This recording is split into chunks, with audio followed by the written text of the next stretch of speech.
Sejarah letusan Gunung Krakatau tahun 1883 yang guncang dunia, 2 hari abu vulkanik halangi sinar matahari. Letusan Gunung Krakatau pernah menggemparkan dunia karena abu vulkaniknya yang menutupi atmosfer hingga 2 hari. Gunung Krakatau meletus pada Minggu tanggal 26 Agustus tahun 1883. Langit pada hari itu berubah menjadi gelap dan petir menyambar-nyambar. Pada saat itu, kapal Charles Ball sedang berlayar di Selat Sunda, dekat Pulau Krakatau. Suasana saat itu gelap dan suara gemuruh membuat suasana menjadi menakutkan. Suara keras dan menakutkan terdengar dari arah Pulau Krakatau. Siang itu terjadi hujan batu apung dalam ukuran besar dan panas. Pada saat itu terdengar raungan keras di bumi yang terdengar hingga sejauh 4.800 km. Suara itu terdengar sampai Pulau Rodrigues, Mauritius, Samudra Hindia. Sinar matahari tertutup kepulan abu dan terdengar suara gemuruh yang sangat menakutkan, dan orang-orang mengira dunia akan kiamat.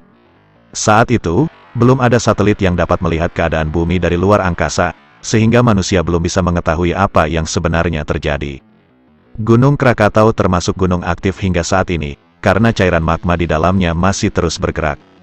Pada tanggal 27 Agustus tahun 1883, magma di dalam perut bumi di bawah Gunung Krakatau bergerak aktif dan terdorong ke atas.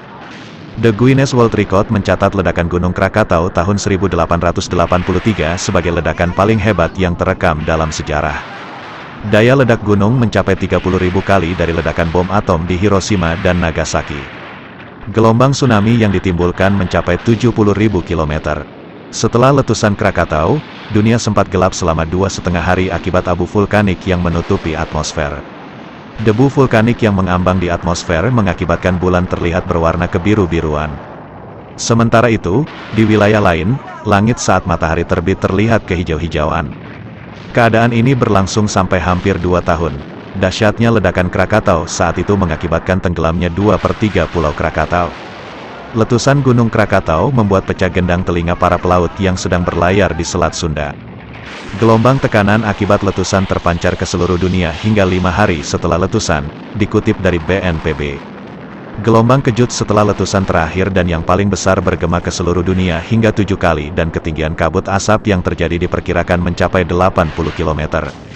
Dampak dari letusan Krakatau ini sangat terasa oleh semua penduduk bumi. Hujan abu panas menyirami dusun Ketimbang, Raja Basa, Lampung Selatan yang seluruh penduduknya tewas. Demikian juga penduduk di Pulau Sebesi, sekitar 3.000 orang dinyatakan tewas. Jumlah korban jiwa yang dicatat oleh pemerintah Hindia Belanda adalah 36.417, dengan rincian 165 kampung hancur total, 132 kampung hancur sebagian, namun beberapa sumber menyatakan bahwa jumlah korban jiwa melebihi 120.000.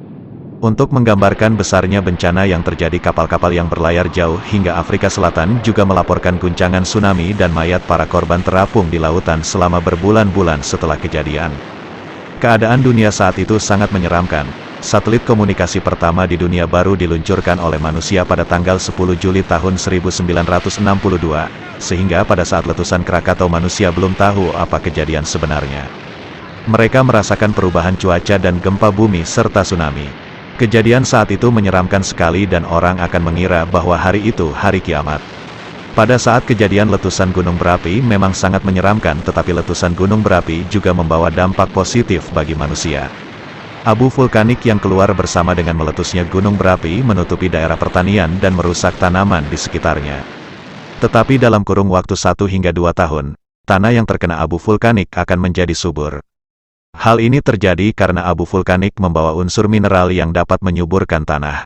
Letusan gunung berapi juga berakibat mendinginkan suhu atmosfer bumi. Muntahan gas sulfur dari letusan gunung melayang dan bercampur dengan air di stratosfer. Reaksi kimia gas sulfur di stratosfer menghasilkan tetesan air mikroskopik yang menetap di stratosfer selama bertahun-tahun. Efeknya, suhu atmosfer berkurang sekitar 0,5 hingga 1 derajat Celcius. Manfaat lain dari aktivitas gunung berapi adalah menghasilkan bahan mentah dari perut bumi seperti sulfur, emas, dan tembaga. Batu permata di dalam perut bumi bisa dibawa ke permukaan bumi oleh jenis magma yang disebut kimberlite. Material bangunan yang digunakan untuk membangun rumah juga berasal dari aktivitas gunung berapi seperti batu dan pasir.